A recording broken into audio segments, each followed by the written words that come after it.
Hey there, and welcome to Have Fun, Be Nice, Do Good Work. I'm Katie, and today we are talking Finish It February.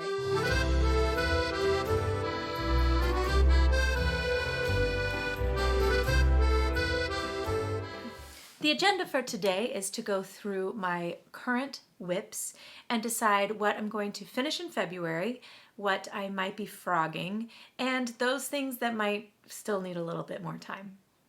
So I'm going to start with the oldest of all of my WIPs, and that is my MAC blanket, which is in this little packing cube. The background of this MAC blanket is that I made little buntings for my girlfriends. We call ourselves MAC. Monica, Autumn, Claire, Katie. And we each have a signature color heart that we use when we text each other. So I made them some little buntings with these little hearts. Actually, I have a few leftover hearts. See if I can find one. They're very cute. So I made a little bunting with these hearts, and I love the way they came out. But when I was done, I made each of my friends one, and each one I think had 16 hearts. So when I was done with 48 hearts plus a couple of spares, I was done with the hearts. So I decided to use the remainder of the yarn to make a blanket. And I have here, let's see, I think I have 6 greens, 7 blues, 1 yellow, and 3 reds. And the idea is just to make them into a blanket. I'm going to keep making these little squares until I run out of yarn for each color. This is the Willow square, which I think is so beautiful. Despite the fact that I've made this many of them, I still get excited every time I finish one. The blue is the one I have the most of, and this is all the blue yarn I have left. So I don't think I'm going to make another blue. I think we're out of blue. So if I make 7 of each, that seems reasonable, right? 28, 7, 14, 28 squares. And then I'm going to use this cream color, which all of these yarns are the Alize Diva. So I'll use this cream color to attach them all with a border and then put a border around the whole thing. I started this project, I'm not exactly sure when, but it was probably maybe March of last year, maybe March or April of last year, spring, let's say springtime. So I would love to finish this in February. And I don't know if that's actually possible to do that. Because it takes kind of a long time for me to make even one of these squares. And I have quite a few squares left. But I am about to go on a work trip, and this is going to be my main project. So I'm going to aim for it. At the very least, I hope to finish all the squares, and then maybe connecting them all can be a March project. But is it just outlandish of me to think that I could actually get it all done? I think I might. I'll keep you posted. As always, I'll keep you posted. This is my MAC blanket. My next oldest project that I have here is this ottoman. It's like a poof, I think is actually what the pattern calls it. The Devon Pouf, if I'm remembering well. This is what it looks like. And here's what the side looks like. Now, I spent about 3 hours in the car yesterday, and I spent a large percentage of that time thinking about this project in particular in anticipation of this video and Finish It February. And I went back and forth. I really convinced myself to frog it. And by the end of my commute, I decided, no, I'm going to keep it. I'm going to finish it because it's machine washable and dryable, and that's great. You take the stuffing out, you can put it in the washing machine. And then today, well, earlier today when I filmed this video for the first time, with terrible lighting, I looked at it and realized I don't want to finish this. And the reason is because this detail on the side, like a very awkward shaped item to hold, this detailing on the side is supposed to be stripes, like diagonal stripes. And I just chose the wrong yarn. This is Bernat blanket yarn, which I like. It's very soft and snuggly, and it's just not gonna work for this project. So I'm gonna frog it February. And at some point, I'm going to make a cocoon style cardigan out of it so that it's kind of like my bus blanket for when we're on the bus for work. It often gets very, very cold, and I always have a blanket, but it would be nice to actually have a blanket that stays on, sort of like maybe a Snuggie. So, sorry, buddy. You did such a good job, but you're getting frogged. And then I threw it on the ground. Next up is my practice blanket, which is currently being housed in this stunning bag representing all 4 seasons at the Winchester Mystery House. Do y'all know the Winchester Mystery House? It's out in San Jose.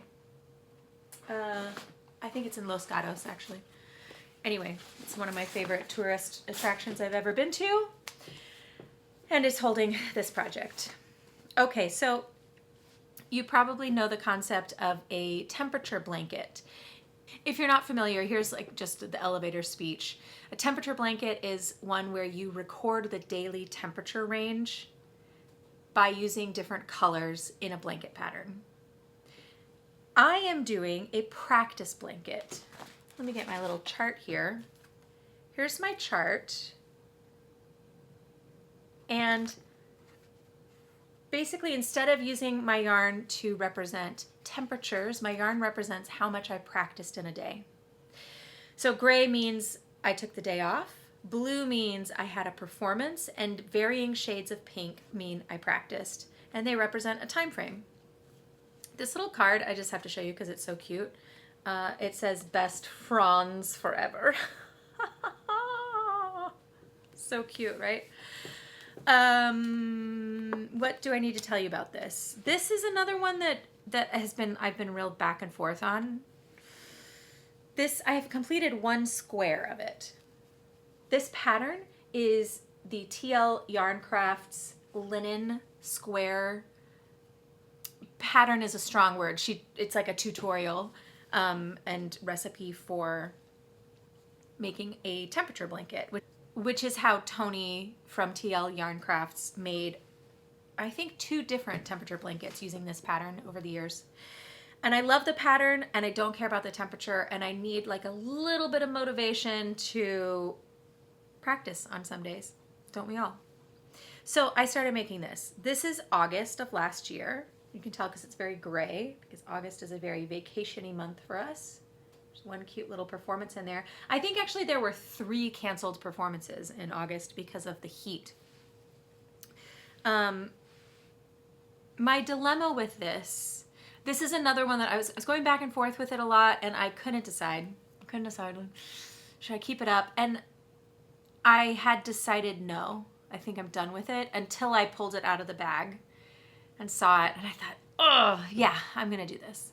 I'm gonna do this, and I'm gonna do it starting this month. The issue is this is not a temperature blanket, so I can't just like look up the temperature for January, so I can't retroactively make a January square. I don't remember what I did practice-wise in January. Today is February 7th. I can quite easily remember how much I practiced the last 6 days, so I can put together a February square. Here's my dilemma. Do I include August, right? Do I take this August of 2024 square and put it in January's position, and then do February through December? Or do I just let this one be my practice for my practice blanket and start over and make it February to February? What do you think? I think, I can justify February to February because February is the month of Valentine's Day, and it's the month of love, and I love my voice, and practicing is how I tell my voice that it's being cared for. It's an act of love, and so starting and ending it in February is perfect. Or I could just do February through December, and this guy could be January. Put in your vote down below. Obviously, I will not finish this entire blanket in February, but I will endeavor to finish a February square. In case you're curious, the yarn is Knit Picks Swish, which is a worsted weight. I'll include the colors down below. Next up is a pair of socks by Kristin Lehrer of Vine Fibers. My brain does not store information well. I'm just making some socks with leftover yarn, and it's my pocket project. I also can't find it. I have no idea where it is. It's in the depth of a bag somewhere. If you're not familiar with my concept of pocket project, I often am in a scenario where I cannot have a bag with me. And so I like to have a very small project that I can fit in my pocket, so that when others might be taking out their cell phone to read a book or to cruise social media, I can just take out a sock and knit instead. It's much more enjoyable to me. So that I am not going to finish in February. I am not planning on taking it with me on my work trip that I'm going on next week. And I don't foresee any need for a pocket project this month. So that one just stays on the back burner until there is a need for it. It'll get done when it gets done. Not part of Finish It February. The next one is my Owls sweater, which is in this cute little bag that my friend Monica gave me. You may remember her as the M from MAC. Here's my sweater. Here's my owl sweater.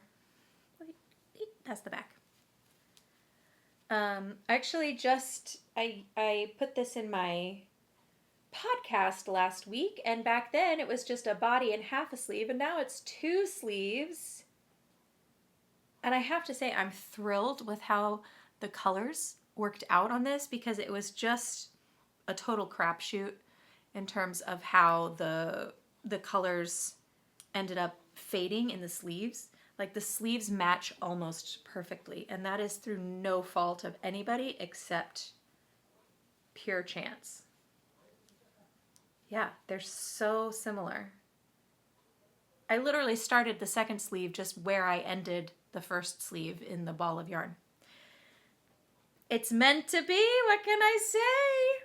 I'm almost to the cabling, which I'm really excited about. It's my first cable project, so I hope to finish this weekend, actually. And if I don't get it done this weekend, because I'm not sure how long it will take me to do the cables, although they don't seem complicated, they're not like epic cables. But if I don't finish it this weekend, I'm going to take it on my trip and finish it on my trip. So this one, definitely finish it February. I love it. I'm actually incapable of taking a project out of a bag without dropping the yarn on the floor. Those are all of my active and rejected WIPs. I do have 2 that on my Ravelry page exist as WIPs, even though I haven't technically started them. So let me show you those. This one is my Netherton Cardigan. And let me just show you these little tags. I got the Fireweed Fiber Co. Advent this year, and they each mini skein came in an adorable little box. And I just didn't have the heart to throw away all those boxes, but I also didn't need 24 little boxes. So I cut them up and I used them for all my gift tags for Christmas. And I'm using the smaller pieces to label yarn that I have a lot of mystery yarn. So to label that yarn, and then to label my project bags. This is, so I basically, for this, I just have 2 swatches. My initial swatch, which was on the needles that were recommended. Let me show it to you the right way. And then I wasn't sure that that was right, so I started another one. And the thing is that I started these swatches, and then I read the pattern, and when I was doing this, which was probably October of last year, I read the pattern and was immediately overwhelmed and didn't know what to do. And I think actually in the just the few months since then, I've gained enough vocabulary and skills that I feel more equipped to do it.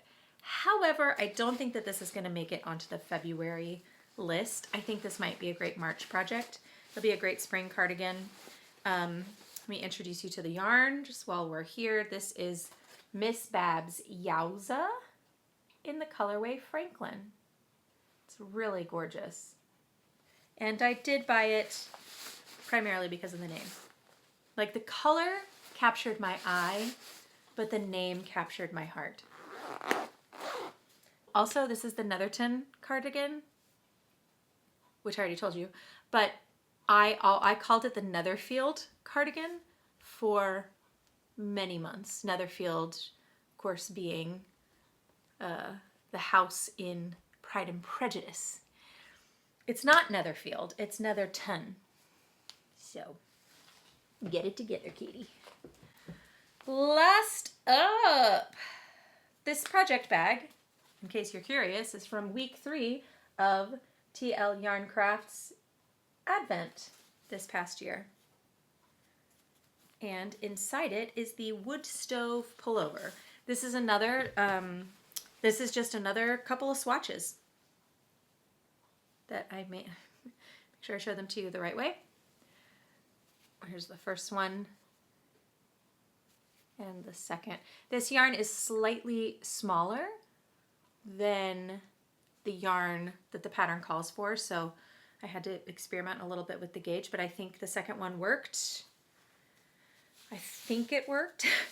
She says with very little confidence.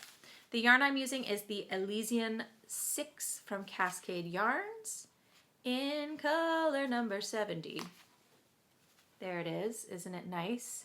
And this is for my beloved husband. This, despite the fact that I have not even cast it on yet, I have the audacity to think that I might finish it this month. I'm going to take it with me on my trip.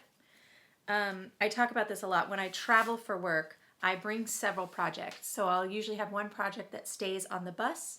That's going to be my Mac blanket. And then I have a project that goes in my bag with me, and that will be this sweater, which feels quite bulky in here because there are many skeins of yarn, but obviously when I'm traveling back and forth from my hotel, I'll just take one ball of yarn, so it won't take up so much room. It's also knit in pieces, so once I finish pieces, I can leave them at home, maybe. Yeah, I'm gonna do it. I'm gonna finish it this month, probably. It is bulky yarn, so it knits up pretty quickly. Is that it? Well, I'll tell you what, I got through that so much faster than the first time. But I'm also not reflecting light. I'm gonna put in just a little shot of how ridiculously reflective my skin is when sun hits it.